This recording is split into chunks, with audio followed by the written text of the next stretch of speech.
할렐루야. 성도님들, 구독자님들 은혜 많이 받으세요. 저는 오늘 시간에 우리를 두 가지 사실을 항상 잊지 말아야 된다는 제목으로 은혜를 나누고자 합니다. 우리의 신앙생활에 두 가지 기본이 있습니다. 그 첫째는 하나님이 살아계신다는 것이 첫째 신앙 기본이요. 둘째는 당신의 자녀들에게 상 주시기를 원하신다는 것을 알아야 되는 것입니다. 이 두 가지가 우리 신앙의 튼튼한 기반이 되어야 되는 것입니다. 이 세상에 사는 사람들을 분별해 보면 성경에는 먹고 마시고 항상 연락하는 무신론자에 대한 이야기가 있습니다. 탕자와 같은 생활을 하는 사람인 것입니다. 누가복음 16장 19절에 보면 한 부자가 있어 자색 옷과 고운 베옷을 입고 날마다 화롭게 즐기더라. 이 부자는 자색 옷을 입었다. 자색 옷은 권력을 가진 사람만 입는 옷입니다. 고운 베옷은 부자만 입는 옷입니다. 권력도 있고 돈도 있으니까 나만 호화롭게 즐겼습니다. 이 사람은 무신론자였습니다. 하나님을 두려워하지도 않고 하나님을 인정하지도 않았습니다. 죽고 난 다음 사후에 심판이 있을 것도 믿지 않았었습니다. 그러나 이 사람도 죽었어요. 항상 연락하고 있을 수 없습니다. 세월이 지나가니 나이를 먹게 되고 별 수 없이 죽었습니다. 죽어보니까 음부가 있는 것을 알게 되었습니다. 자기 영혼이 음부에 떨어져서 불꽃 가운데서 고통을 당하며 내가 세상에 잘못 살았구나, 잘못 알았구나. 그때는 이미 때가 늦습니다. 시편 14편 1절에 어리석은 자는 그 마음에 이르기를 하나님이 없다 하는도다. 그들은 부패하고 그 행실이 가증하니 선을 행하는 자가 없도다. 하나님이 없으니까 내 마음대로 살다가 간다는 것입니다. 그러나 하나님이 계신 것을 알게 되면 내 마음대로 못해요. 어느 수도원에서 수도원장이 수도사들을 불러가지고서 너희들 각자 새를 한 마리 잡아 죽여서 가져오는데 아무도 안 보는 데서 새를 잡아서 가져오라.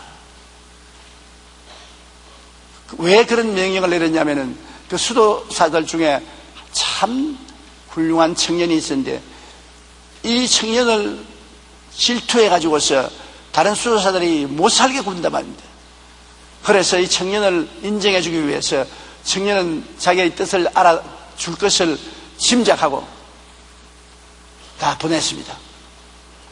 그래 하루 종일 수도사들이 산을 헤매고 들을 헤매어 모두 다 죽은 새를 한 마리씩 들고 왔습니다.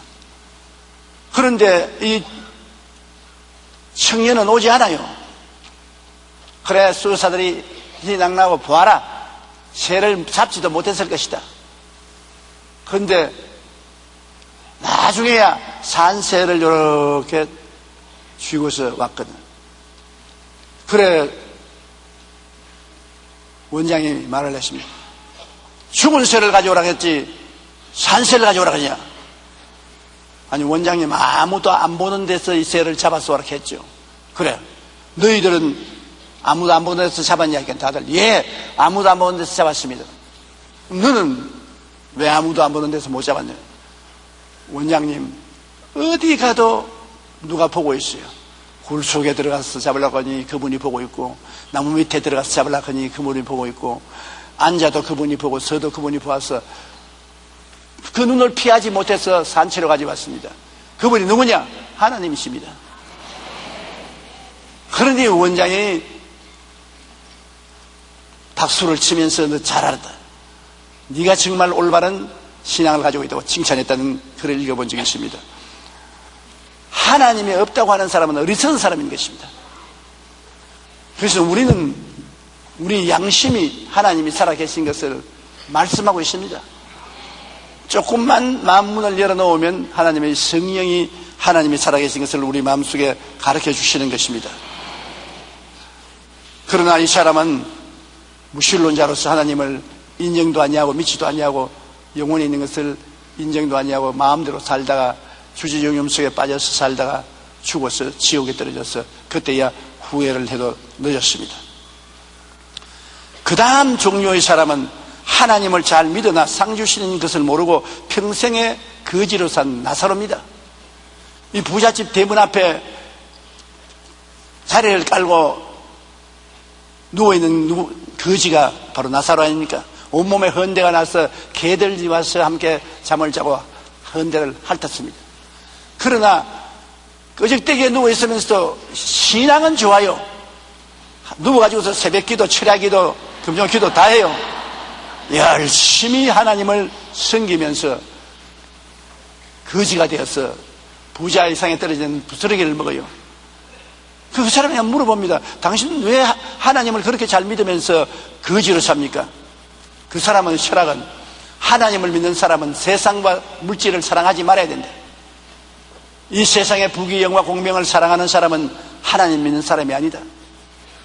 이 세상에 부하고자 하면 영혼의 죽음을 가져온다. 그렇기 때문에 나는 세상과 부귀를 다 버리고 오직 하나님만 찾는다. 오직 하나님만 찾으니까 세상 물질은 없다. 그래도 난 만족한다. 잘 사는 신자들은 엉터리들이다. 나같이 이렇게 거지로 살아야 올바른 신앙을 하는 사람이다. 그래서 병이 들어 죽어가도 치료도 못 받고 부잣집 밑에 대문 밑에 끄적이 깍대기 깔고 앉아서 얻어먹고 있다. 그런 신자들이 많습니다. 많은 신자들이 부자 되면 엉터리 신자다. 가난해야 올바른 신앙생활을 할 수 있다. 헐벗고 굶주리면 참으로 신령한 사람이다. 잘 먹고 잘 입고 잘 사는 사람은 엉터리다. 그렇게 말합니다. 그런데 저는 사랑하는 자여 내 영혼이 잘됨같이 범사에도 잘되고 강건하기를 강구한다고 말하니까 조용기는 기복주의자다. 복 달라고 믿는 기복주의자다. 나는 그 말이 섭섭하지 않습니다. 왜냐? 성경에는 말하기를 하나님은 저를 간절히 찾는 자에게 상 주시는 이심을 믿어야 할지니라 했습니다. 상 안 주시는 하나님 어디 계십니까? 상을 주신 하나님 계십니다. 예수도 잘 믿고 돈도 잘 벌고 교회도 열심히 나오고 부자가 되고 그래야 참으로 주님께 영광을 돌릴 수 있습니다. 지금 하이티에 지진이 나서 온 세계가 구제를 하던데 아무것도 없는 사람은 무슨 구제를 할 수 있습니까? 자기 팔자도 고약한데 누구를 도와주는 것입니까? 우리 교회가 굉장히 많은 구제를 하고 있는 것입니다.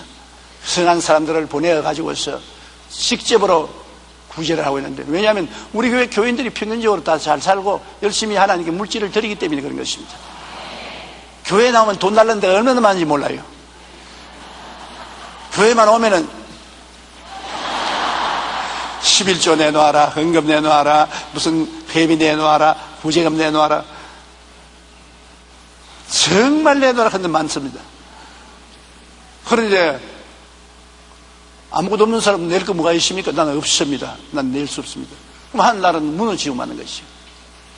물질이 있어야 선한 일도 하지, 물질이 없는데 어떻게 선한 일을 합니까?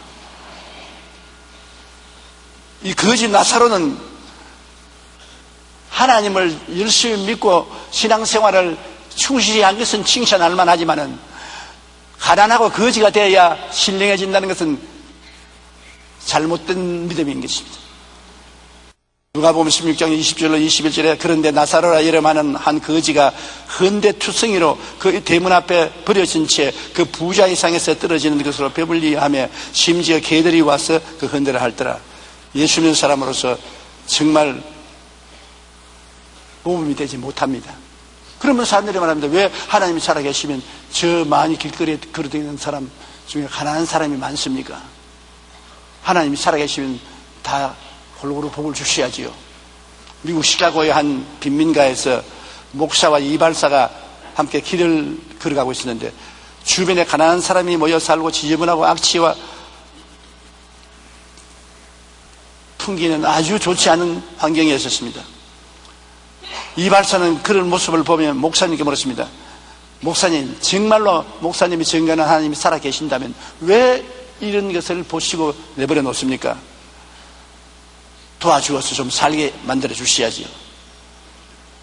그 목사님이 대답을 안 하고 한참 그 이발사와 같이 걸어가다가 마침 히피 청년 한 사람이 다가오거든. 머리를 산발로 하고 수염을 이렇게 늘어뜨리고 다가오는 것입니다.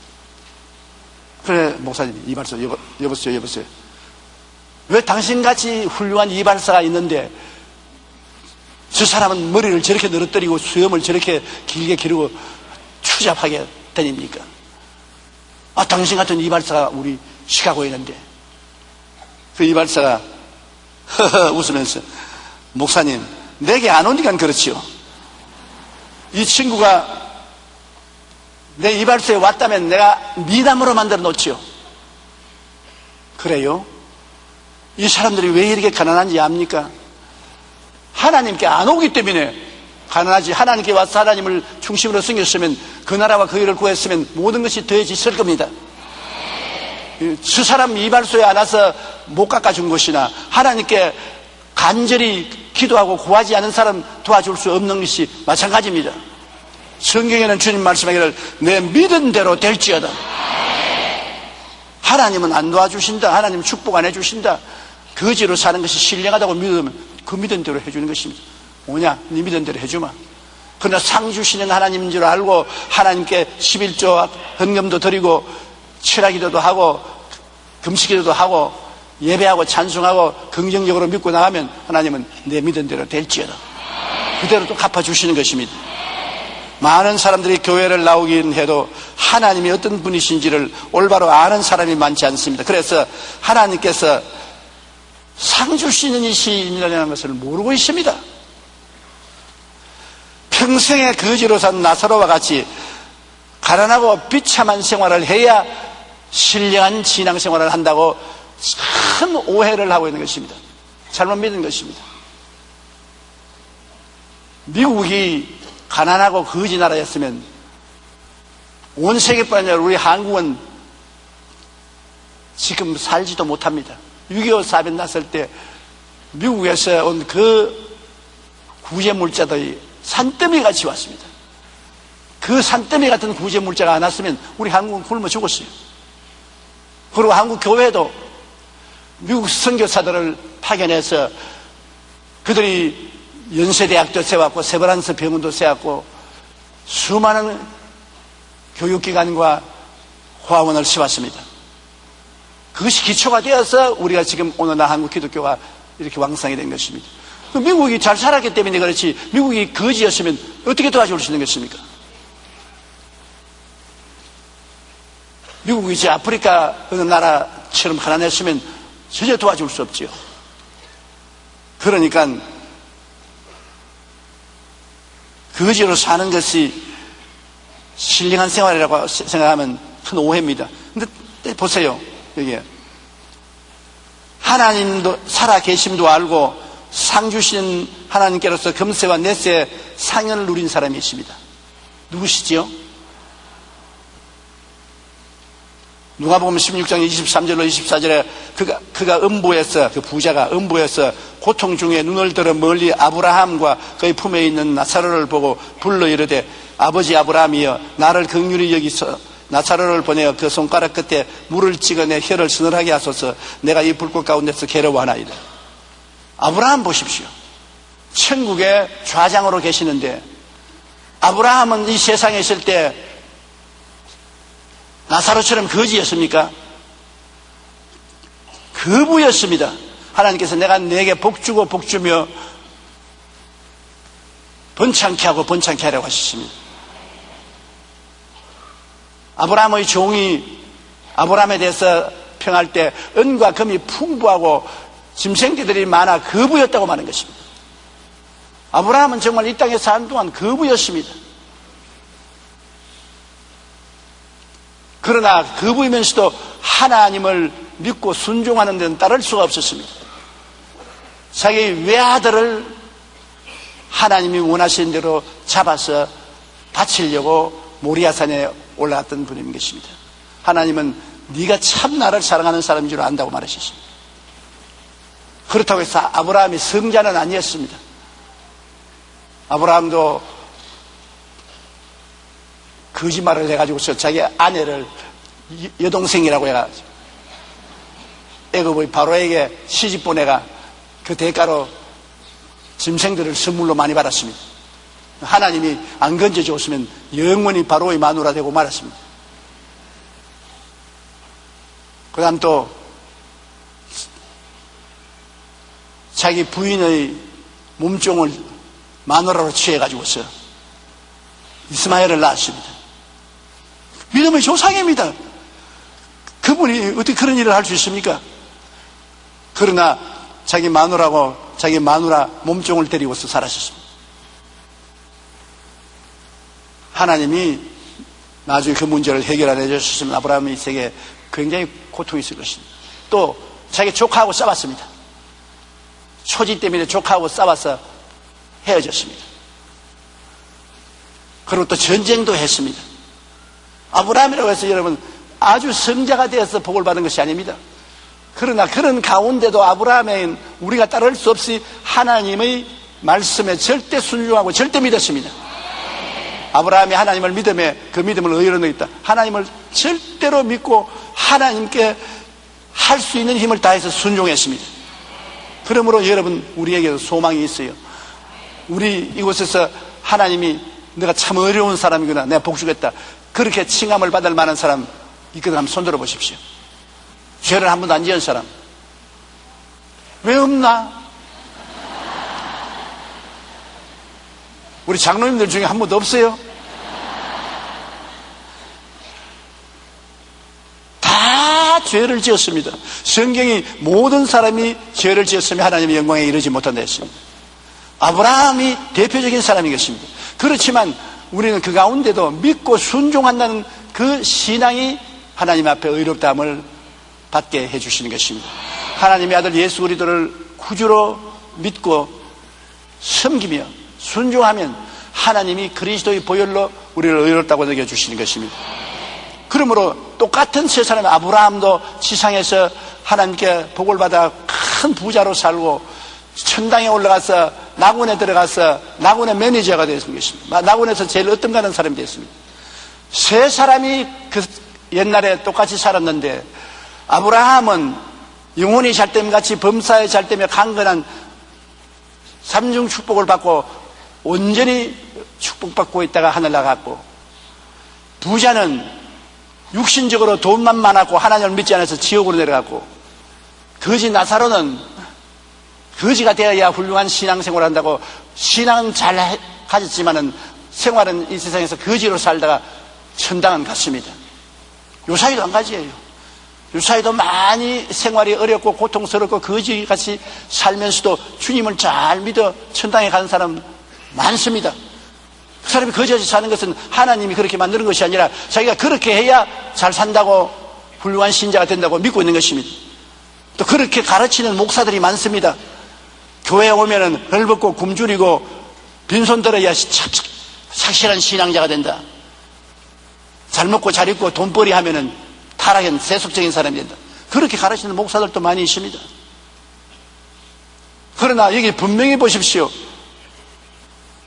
아브라함은 세상에서 부귀 영화 공명을 다 누렸고 천당까지 갔습니다.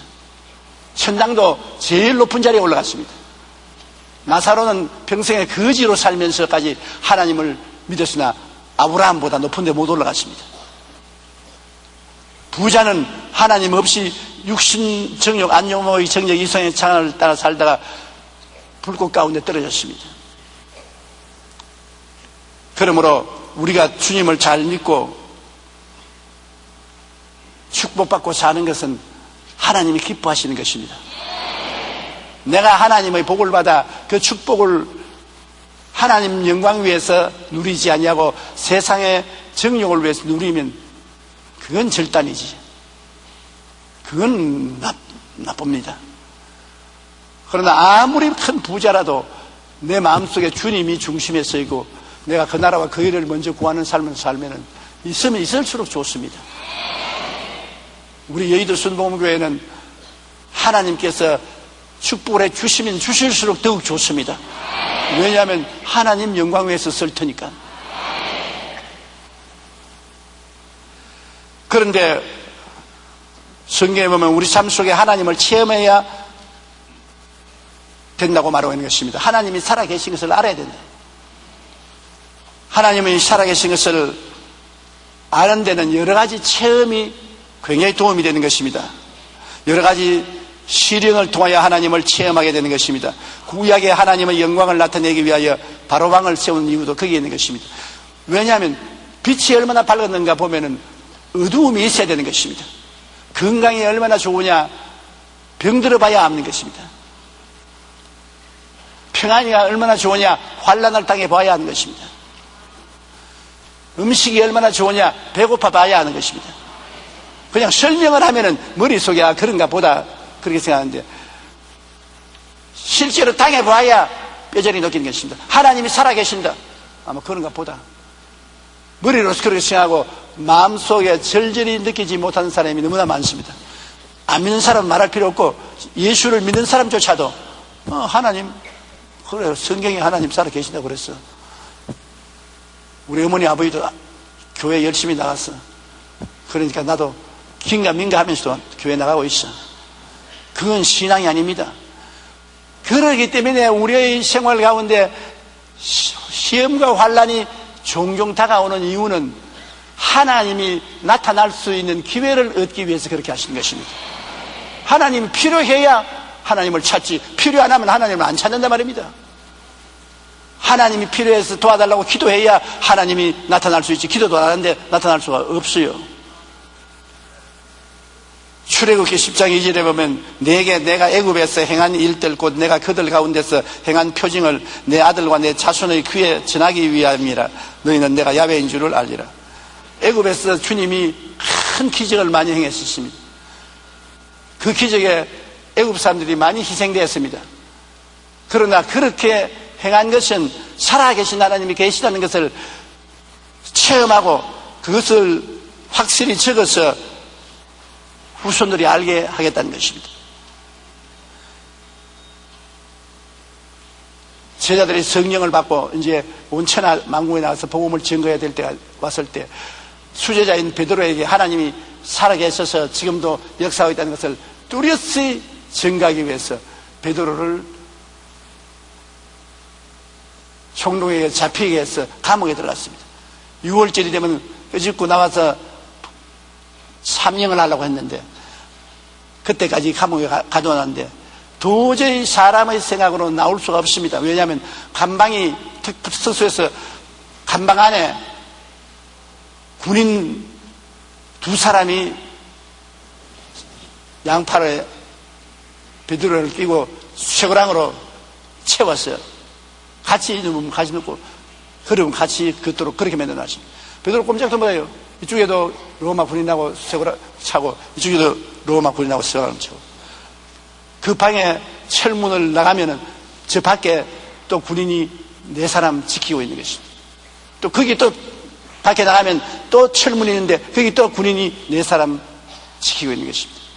도저히 인간적으로 베드로가 그곳에서 빠져나가 살 수가 없어요. 그런데 내일 끌려나가서 참령을 다해야 될 것인데 오늘 저녁에 밤에 훌훌 차고 있는데 누가 와서 발로서 내 구리를 컥 차거든.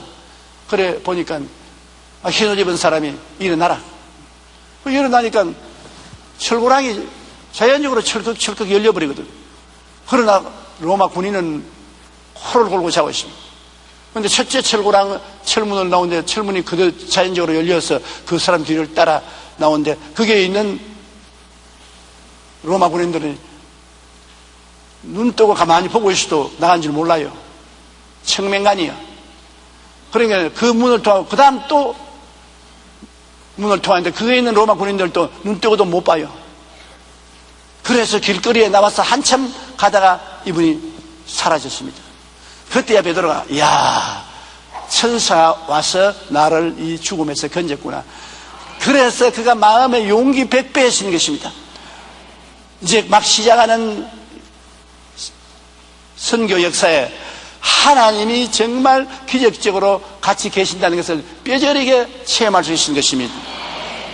사도행전 12장 5절로 11절에 그 말이 기록되어 있어요. 이에 베드로는 옥에 갇혔고 교회는 그를 위하여 간절히 하나님께 기도하더라. 헤롯이 잡아내리고 하는 그 전날 밤에 베드로가 두 군인 틈에서 두 쇠사슬에 매여 누워있는데 파수꾼이 문 밖에서 옥을 지키더니 호련히 주의 사자가 나타나며 옥중에 광채가 빛나며 또 베드로의 옆구리를 쳐 깨워 일으켜 급히 일어나라 하니 쇠사슬이 그 손에서 벗어지더라. 천사가 이르되 띠를 띠고 신을 신으라 하여 베드로가 그대로 하니 천사가 또 이르되 겉옷을 입고 따라오라 한데 베드로가 나와서 따라갈새 천사가 하는 것이 생신인 줄 알지 못하고 환상을 보는구나 하니라. 이에 첫째와 둘째 밭소를 지나 시내로 통한 쇠문에 이르니 문이 저절로 열리더지라. 나와서 한 거리를 지나며 천사가 곧 떠나더라. 이에 베드로가 정신이 들어 이르되 내가 이제야 참으로 주께서 그의 천사를 보내어 나를 헤롯의 손과 유대 백성의 모든 기대에서 벗어나게 하신 줄 알았노라. 바이올라 왈데는 이렇게 말했습니다. 만약 홍해가 당신 앞에 가로막고 왼쪽에는 산이요 오른쪽에는 광야가 있으며 뒤에서는 애굽 군대들이 말을 타고 쫓아온다면 하나님을 찬양하기 시작하라. 왜냐하면 그 상황은 하나님이 기적이 일어나야 안성맞는 찬세라는 것입니다. 그런 데는 뭐 사람의 힘으로 못하지 않습니까? 우리가 절망적인 골목에 들어가면, 막다른 골목에 들어가면 하나님이 나타날 수 있는 찬세가 온 것입니다. 자기가 다 할 수 있으면 하나님께 기회를 주지 않아요. 자기가 할 수 있는 일은 자기가 다 하죠. 그러고 난 다음에 하나님 조수로서 와서 도와달라고 합니다. 하나님은 조수가 아닙니다. 하나님은 언제나 주인이신 것입니다. 여러 가지 시련 가운데 우리가 하나님을 바라보고 하나님을 믿고 기도하고 부르짖기 시작하면 하나님이 일하기 시작하는 것입니다. 하나님이 개입하시면 완전 승리를 얻을 수가 있는 것입니다. 그리고 하나님이 살아계신 것을 자기도 체험하고 바라보는 사람들도 다 하나님이 살아계신 것을 체험할 수 있는 것입니다. 저도 폐병 걸려서 죽다가 살아나지 않았으면 하나님이 살아계신 것을 이렇게 뼈저리게 느낄 수가 없었습니다. 그것도 좋은 시절에 태어나서 병원에 입원해서 좋은 약 먹고 주사 맞고 수양해서 나왔다면 20세기 과학에 의해서 나왔다고 할 것인데 6.25 사변 이후에 헐벗고 굶주리고 입에 풀칠하기도 어려운데 무슨 병원에 가서 주사 맞고 좋은 약 먹고 입원할 수 있습니까? 어려운 곳에 가는 곳마다 의사들은 고개를 흔들면서 1년 이상 못 견딘다. 폐 중엽이 다 썩어 내려앉았고 여기는 폐가 꽉 균이 줄로 찼는데 그런 절망적인 처지에서 예수 그리스도의 복음을 듣고 기도해서 하나님이 기적적으로 은혜를 베풀어서 병을 고쳐주었으니 안 믿을래야 안 믿을 수가 없죠. 안 계시면 내가 죽어야 될 것인데 주님이 안 계시면 내가 죽어야 돼요. 그러므로 하나님이 계신 것은 성경에만 기록되어 있는 것이 아니라 내 몸으로 체험했기 때문에 내가 확실히 아는 것입니다. 나는 우리 교회 성도 여러분이 모두 다 크고 적은 시련을 통해서 하나님을 체험하시기 바랍니다. 오늘날 우리 교회에 필요한 것은 기적이 필요한 것입니다. 그냥 은혜도 필요하지만 기적이 필요한 것입니다. 크고 적은 일에 하나님이 나타나셔서 역사한 것을 체험하면 그 믿음은 진실로 만수반수에서 믿음이 되는 것입니다. 그럴 뿐 아니라 말씀과 성령을 통해 은혜의 체험을 하면은 하나님이 살아계신 것을 알게 되는 것입니다. 교회 와서 은혜를 받아야 돼요. 말씀을 듣고 성령 충만을 받은 은혜를 체험하면 그 은혜가 그 마음속에 하나님 살아계신 것을 믿게 만들어요. 성경에는 하나님께 나온 자는 그가 살아계신 것을 알아야 된다니까요. 로마서 10장 11절에 믿음은 들음에서 나며 들음은 그리스도의 말씀으로 말미암느니라. 교회 와서 말씀을 듣고 요한복음 16장 13절에 그러나 진리의 성령이 오시면 그가 너희를 모든 진리 가운데로 인도하시리니 그가 스스로 말하지 않고 오직 듣는 것을 말하며 장래 일을 너희에게 알리시리라. 이와 같이 성령이 오셔서 마음에 큰 감화와 감동을 주고 눈물이 나게 하고 마음을 뜨겁게 하고 하나님을 사랑하게 만들어 주시면 믿음을 가질 수 있어요. 참으로 좋은 체험입니다. 성령께 은혜를 받아서 그 좋은 체험을 가지면 얼마나 큰 축복입니까? 스티븐 스코트라는 사람은 성경 읽기로 지혜를 얻어서 그 부자가 된 사람인 것입니다. 그는 젊은 시절에 다니던 직장에서 퇴출을 당해 9번이나 직장을 잃고 좌절에 빠졌습니다. 별로 유능하지 못한 사람이에요. 암담한 현실 속에서 헤매던 어느 날 그는 한 백만장자를 만나게 되어 백만장자가 되는 비결을 물어보았었습니다. 그런데 그 백만장자가 말하기를 당신은 매일 성경 잠언서를 한 장씩 읽으세요. 그러면 2년 안에 4장보다 더 떳떳해지고 5년 안에 엄청난 부자가 될 수 있을 것입니다. 그러니까 그건 뭐 어려운 일이 아니거든. 스티븐은 그날부터 매일 잠언을 한 장씩 읽으며 지혜를 구했습니다. 몇 년 뒤에 그는 회사를 설립했어요. 그는 백만장자의 말대로 수십억 달러를 판매하는 부자가 되었고 자신이 성경을 통해 얻은 지혜를 솔로몬 부자학 31장이라는 책으로 출간하게 된 것입니다.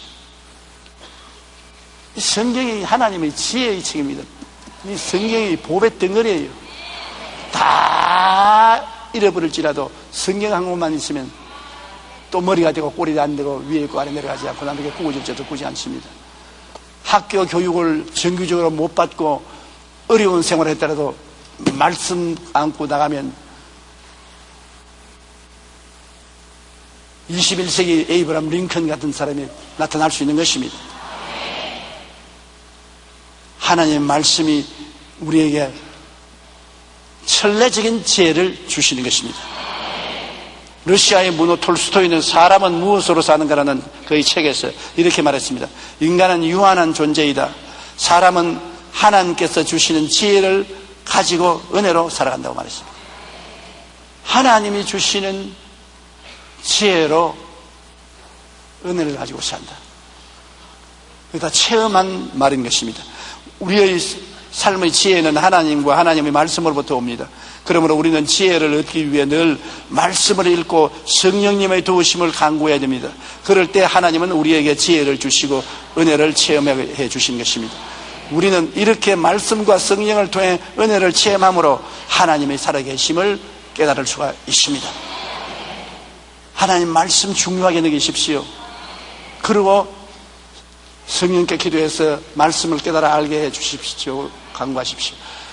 하나님 말씀과 성령이 우리 마음속에 깨달음을 주시고 우리를 깨닫게 해 주시는 그 지혜는 불가능을 가능케 하는 지혜인 것입니다. 하나님과 같이 하면 못할 일이 없습니다. 근데 인간 힘으로 하면 한계가 있지요. 하나님과 같이 하시면 무한한 길을 건너가십니다. 그러므로 나를 죽이고 하나님이 그 자리에 들어와서 사시면 놀라운 기적이라는 것입니다. 그러므로 죽게 나오는 자는 하나님이 살아계신 것을 믿어야 돼요. 안 그러면 은혜 받을 수 없어요. 그러고는 두 번째는 하나님이 저를 간절히 찾는 자에게는 상 주신 이심을 믿어야 하는 것입니다.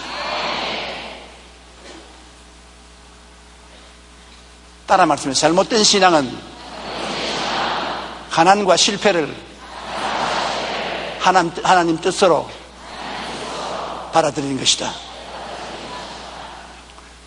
히브리서 11장 6절에 믿음이 없이는 하나님을 기쁘시게 못하나니 하나님께 나아가는 자는 반드시 그가 계신 것과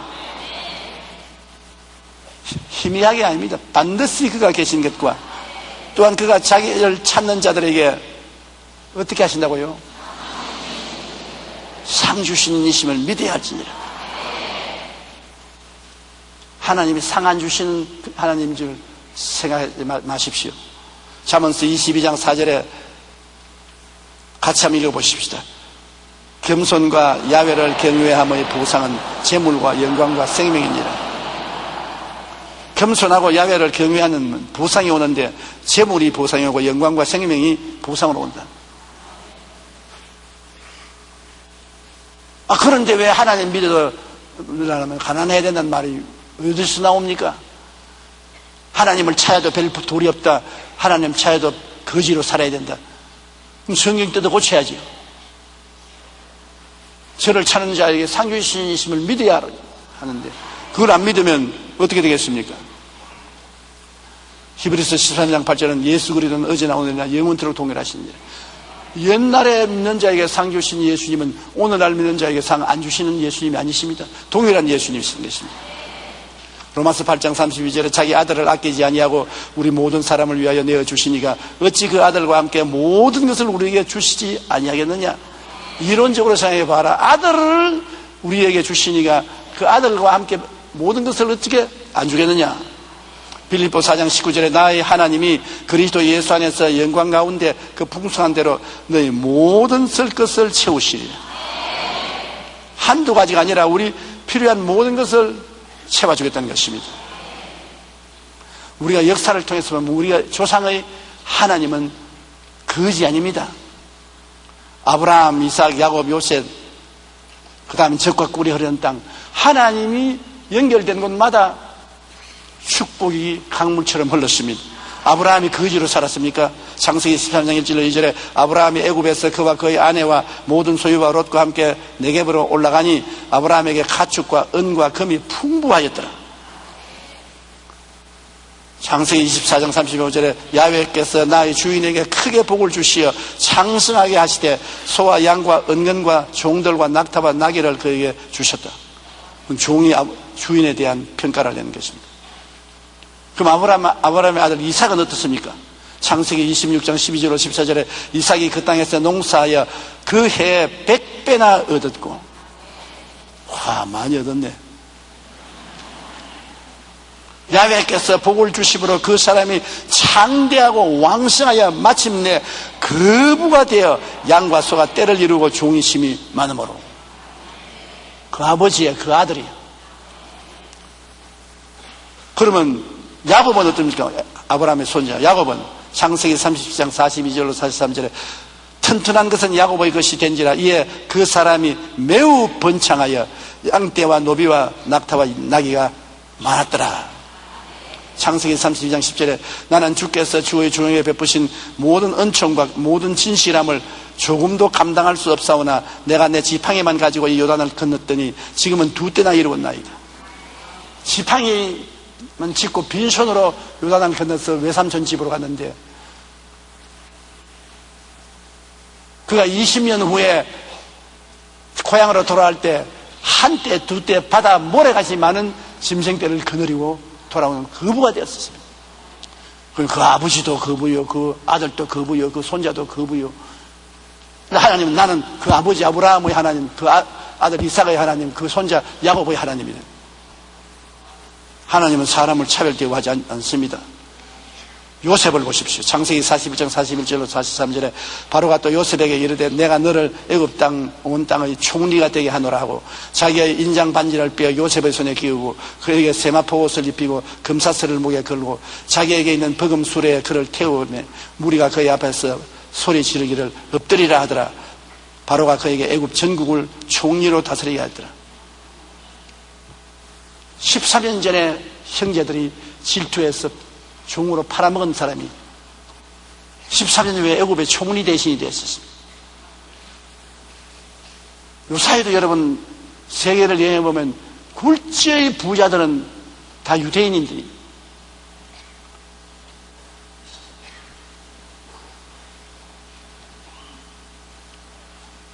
정치적으로 지도적인 역할을 한 분들도 거의 다 보면 유대인의 피를 가지고 있습니다. 노벨상을 탄 사람의 3분의 2가 유대인인 것입니다. 왜 그러냐? 그들은 비록 예수를 믿고 구원은 받지 않았지만 성경은 믿기 때문에 구약 성경을 늘 읽고 묵상하고 성경 말씀대로 살았으므로 하나님의 축복을 받게 된 것입니다. 하나님은 이스라엘 백성 전체에게 젖과 꿀이 흐르는 땅을 주고 그때 말하는 것입니다. 그러면 아브라함, 이삭, 야곱, 요셉 그 혈통에만 주었죠. 하나님은 이스라엘 백성에게 전체 젖과 꿀이 흐르는 땅을 주겠다고 말씀하셨습니다. 신명기 26장 6절로 9절에 애굽 사람이 우리를 학대하여 우리를 괴롭히며 우리에게 중노동을 시키므로 우리가 우리 조상의 하나님 야훼께 부르짖었더니 야훼께서 우리 음성을 들으시고 우리의 고통과 신고와 압제를 보시고 야훼께서 강한 손과 편팔과 큰 위엄과 이적과 기사로 우리를 애굽에서 인도하여 내시고 이곳으로 인도하사 이 땅 곧 젖과 꿀이 흐르는 땅을 주셨나이다. 하나님이 젖과 꿀이 흐르는 땅을 주시지 메마른 광야를 주시지 않는다, 그 말씀인 것입니다.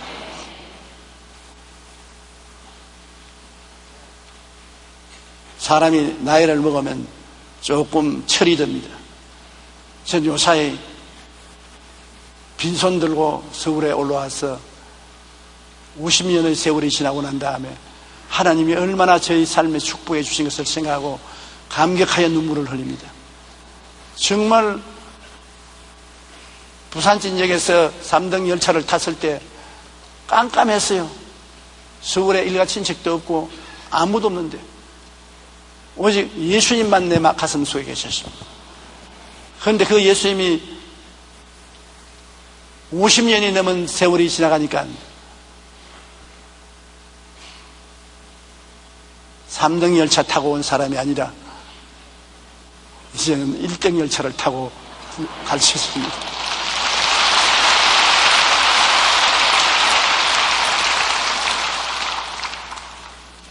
웬 말인가 웬일인가, 왜 주님께서 이렇게 복을 주시는가? 그것은 하나님은 복 주시는 하나님이기 때문에 그런 것입니다. 믿고 순종하면 이발사가 없어 히피들이 있는 것이 아니라 히피가 이발사에게 안 오니까 히피가 되죠. 예수 잘 믿으면서 가난한 사람은 가난한 것이 잘 믿는 것이라고 믿고 있기 때문에 그런 것입니다. 가난한 사람 하나님께 나오면 하나님이 은총을 주시고 축복을 주시는 것을 믿었으면 그렇게 안 될 것인데, 가난하고 헐벗고 굶주리는 것이 신령한 생활이요 하나님께 복 받는 생활이라고 믿기 때문에 이 세상에 사는 동안 다 잃어버리고 빈손 들고 나사로처럼 살다가 천당은 가지만은 가난하게 살았다. 아브라함이 나사로 믿은 것은 잘 믿었는데 세상에 왜 거지가 돼서 믿었냐? 나 봐라, 난 세상에서 하나님께 복을 받아 거부가 되었어. 이삭과 야곱과 요셉 다 봐라. 하나님 믿는다고 거지 되는 건 아니다. 근데 너는 잘못 믿어가지고서 하나님 그렇게 잘 믿으면서 거지가 되어야 잘 된다고 잘못 생각했단 말이에요. 그래서 거지로 살았잖아요. 그러나 다행히도 하나님은 잘 믿어서 천당 온 것은 다행이다. 여러분 예수 믿은 것 다행입니다. 천당 가니까. 그러나 거지가 돼서 가지 마십시오. 그 별로 명예스럽지 못합니다. 나사로처럼 천당 가지 말고 아브라함처럼 살다 천당 가야 돼요.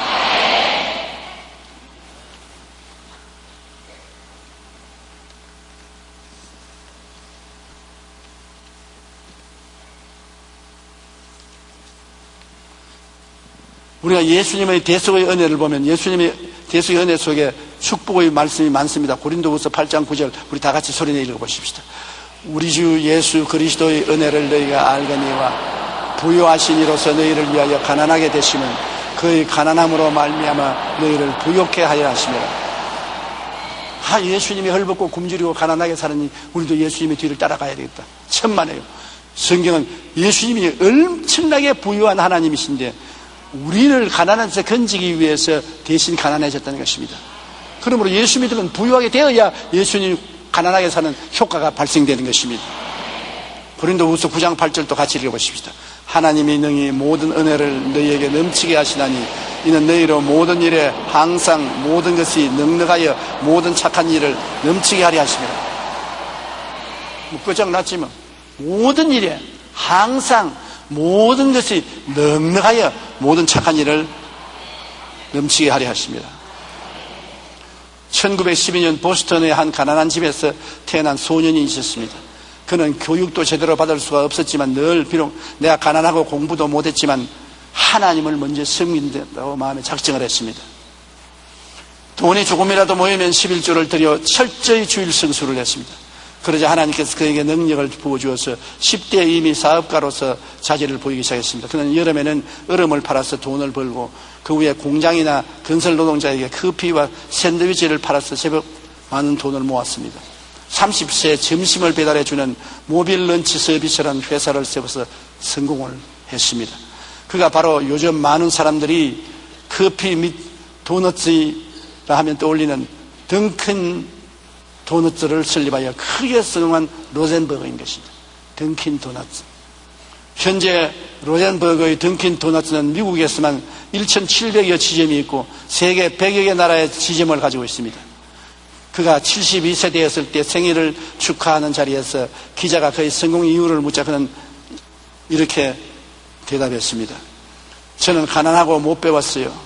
그러나 하나님께서 늘 제 짐을 맡아주셨습니다. 제가 성공한 것은 제가 잘나서 된 것이 아니라 하나님이 나와 같이 계셔서 은혜를 주시기 때문에 하나님의 은혜로 성공을 하게 되었습니다. 나의 삶의 목표는 하나님을 섬기는 것이고 하나님을 믿는 것이었는데 하나님은 내게 이런 복을 주셨습니다. 초등학교도 못 마치고 어릴 때부터 나가서 노동장에서 노동을 해야 될 그런 처지에도 하나님이 같이 계시니까 일사천리로 세계적인 거부가 되었단 말입니다. 로젠버거는 오직 하나님을 믿는 신앙만을 가지고 먼저 그의 나라와 그의 의를 구하며 순종했습니다. 그러자 하나님께서 그에게 놀라운 상을 주셔서 세계적인 기업가로 만들어 주신 것입니다. 이처럼 하나님은 자기를 간절히 찾는 자들에게 뭐 하는 분이시라고요? 상 주시는 이심을 알고 믿어야 되는 것입니다. 상 받아봐야? 학교 다닐 때 상 받아봤습니까? 상 받으면 기분 좋지요? 우리 생활에 주님이 상 주시면 얼마나 우리 기쁩니까? 하나님은 상 주시는 하나님이신 것입니다. 저는 상을 많이 받았어요. 그렇기 때문에 여러분이 상 받기를 간절히 원합니다. 저는 세계를 115바퀴나 돌면서 수십만 수백만에게 하나님은 영혼이 잘됨 같이 범사에 잘됨에 강건하고 생명을 얻되 풍성하게 얻게 하시는 하나님이라 좋은 하나님은 말씀을 전했습니다. 하나님은 상 주시는 하나님인 것을 우리가 자랑해야 되는 것입니다. 우리의 신앙 중 항상 살아계신 하나님을 찬미하고 하나님이 상 주시는 하나님이신 것을 확신하고 믿고 순종하고 살면은 모든 문제가 해결됩니다. 여러분이 오늘 어떤 시련과 환난과 고통이 있을지라도 여러분 혼자 인생에 살도록 던져짐을 받지 않았습니다. 하나님이 계십니다. 하나님이 여러분의 아버지가 되신 것입니다. 여러분, 하나님은 여러분에게 지극히 가까이 계십니다. 여러분, 하나님을 아빠, 아버지라고 부를 수가 있습니다. 예수님께서 하나님께 기도할 때 아빠, 아버지라고 불렀습니다. 하나님을 아빠라고 부를 수 있는 분은 여러분밖에 없습니다. 보통 사람 아빠라고 못 불러요. 어떤 딸이 시집을 갔는데 그 본가와 친정이 같은 집에 살게 됐어요. 큰 집을 구해가지고 본가와 친정이 같은 집에 사는데 이 딸이 설날이 되자 전화를 걸었습니다. 자기 아버지가 전화를 받거든요. 아빠 새해 복 많이 받고 하나님 축복 많이 받으세요. 아빠 건강에 조심하고 오늘 말 챙겨 잡수시고 아빠 잘 돌보세요. 오냐. 아빠 아버님께 전화 좀 바꿔 주십시오. 자기 친아버지는 아빠라고 하지만 친아버지는 아빠라 뭐라고 아버님께 전화 바꿔 주십시오. 며느리는 아빠라고 말한단 말입니다. 아버님이라고 말하지. 그럼 딸은 아빠라고 말한다. 그럼 여러분은 우리 하나님 앞에서 뭐라고 그럽니까? 하나님을 아빠라고 부를 수가 있는 것입니다. 아바 파다, 아버지요. 그만큼 하나님이 우리하고 같이 계신 것입니다. 친합니다. 아주 친합니다. 하나님은 여러분을 사랑합니다. 그렇기 때문에 하나님이 살아계신 체험을 자꾸 하세요. 어떠한 어려운 일이 있다고 봐도 하나님은 여러분 문제를 해결해서 살아계신 하나님의 능력을 나타내시려고 그렇게 하시는 것입니다. 낙심하지 말고 계속 기도하고 하나님 앞에 의지하면 기적이 일어나서 문제가 해결되는 것입니다. 신앙이 자랍니다. 그리고 담대하게 상주신이심을 믿으십시오. 긍정적이고 적극적이고 창조적으로 사세요. 내 믿은 대로 될지라고 말씀하는 것입니다. 남에게 구워줄 줄 알아도 꾸지 않습니다. 부잣집 대문 앞에 끄직뜨기 깔고 사는 그런 신세가 되지 않습니다. 남에게 늘 손 내놓고 구걸하고 다니는 신세가 안 됩니다. 복을 받아서 남에게 나누어 줄 수 있는 사람이 될 수 있는 것입니다. 다 같이 고백하여 기도드리겠습니다. 살아계신 아버지 하나님, 아버지 하나님을 생각할 때 우리가 마음이 감동이 되고 어찌할 바를 모릅니다. 우리 너무나 하나님을 잘못 믿고 있습니다. 두려운 하나님, 깍쟁이 하나님, 우리를 모른 채 하시는 하나님, 응답하지 않은 하나님, 여러 가지 부정적인 마귀의 말을 그대로 믿어 있으시 많은 사람들이 고통 가운데 있습니다. 아버지여, 부자와 같은 사람 되어서 무신론자로 살다가 지옥 가지 말고 나사로와 같은 좋은 신자가 되지만은 복 주시는 하나님인 것을 믿지 못해서 거지가 되어 살지 말고 아브라함, 이삭, 야곱, 요셉처럼 복 주시고 번창케 하시고 영생을 주시는 하나님을 믿게 하여 주시옵소서. 하나님의 영광이 우리 모든 성도에게 나타나서 내 아버지 하나님이시여, 내일은 오늘보다 다음 달은 금년보다 내년은 금년보다 더 향상하고 발전하게 도와주시옵소서. 기적의 하나님이여, 주님께서 모든 사람 속에 기적으로 나타나시고 예수 그리스도의 대속의 은총이 임하여서 가난이 다 대속되고 그리스도의 부요가 넘쳐나게 도와주시옵소서. 예수님 이름으로 기도합니다. 아멘. 할렐루야. 아멘. 목사님 감사합니다. 구독과 좋아요는 제작하는 데 힘이 됩니다. 감사합니다.